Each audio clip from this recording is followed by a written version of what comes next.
One of the most important findings that has been made about this phenomenon is that it is global in scope. In other words, it doesn't belong to the French or the Americans or the British. There have been waves of sightings, usually lasting about a few weeks or a month and a half, over in very concentrated fashions in certain areas of the world. There have been such waves in Western Europe in 1954, for example. In this country in 1947, we know of waves in the Soviet Union, in China, in Australia, especially in Western Australia.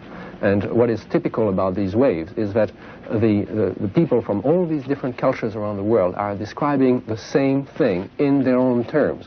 What they are describing is an object that seems to be able to maneuver. It seems to be a technology.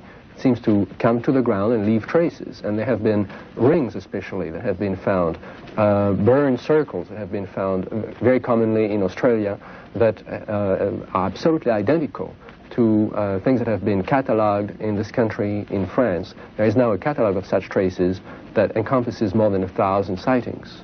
The UFO phenomenon didn't really start in 1947. We have many sightings from during the war, before the war, in the 19th century, and going back as far as we have records. And in that regard, I've been especially fascinated by the possible parallel between UFO sightings and folklore.